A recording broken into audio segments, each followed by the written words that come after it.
Shalom. Thanks for joining me today.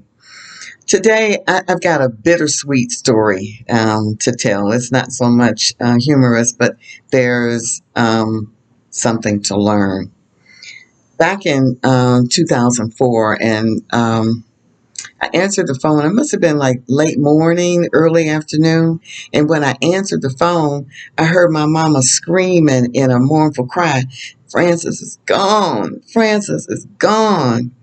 My mother was in deep shock, and she was in exceeding grief over the death of her good friend and her travel buddy. Now, Frances was my dad's first cousin, and she was killed in 2004 by a hit and run truck driver when she walked a block from home to help one of her sons. She had 7 sons and a daughter that was in a minor car accident in Detroit. And when she went to cross the street to go to see about her son at his car, a truck came by, hit and run, and nobody ever found out who it was.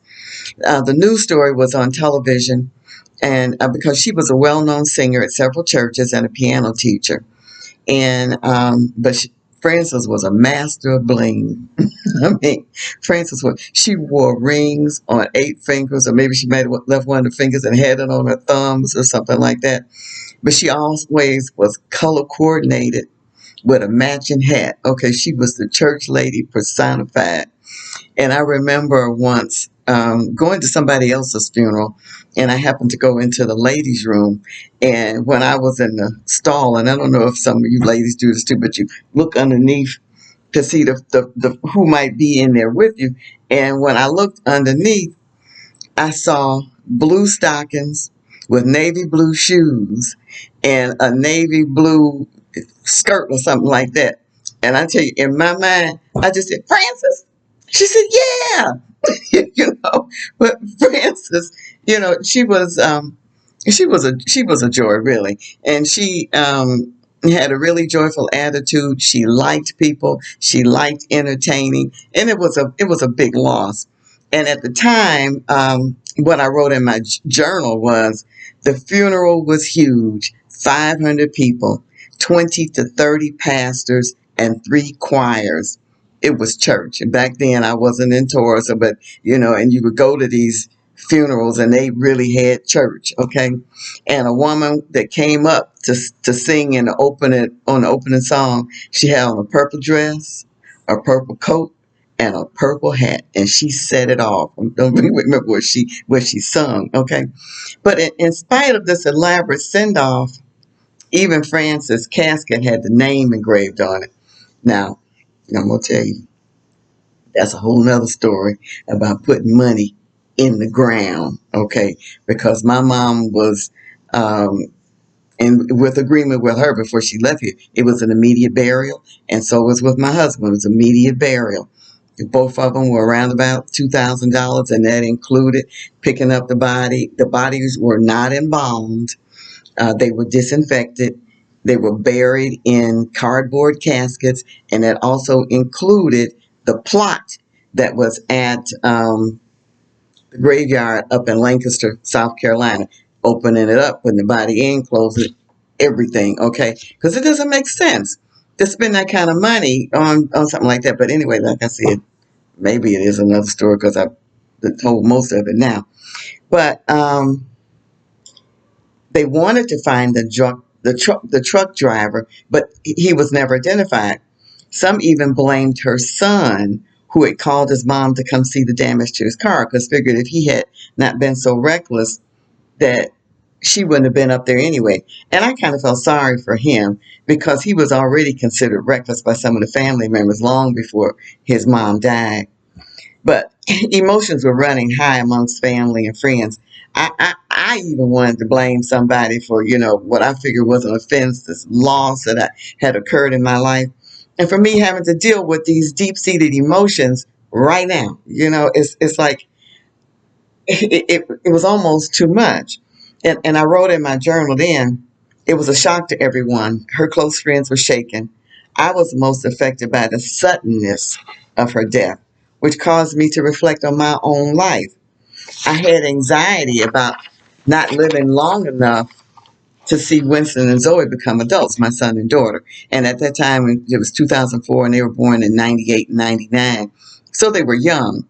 And during a service at my mother's church, they sang "He is Able," and I can't tune it for you, but if some of you might. But anyway, I just kind of broke down crying, and because Father spoke to me, even though I wasn't in the faith, but Father has spoken to me often in my life, even when I wasn't honoring Him.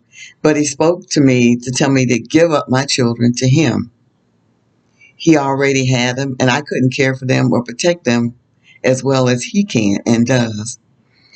I felt some relief during that time.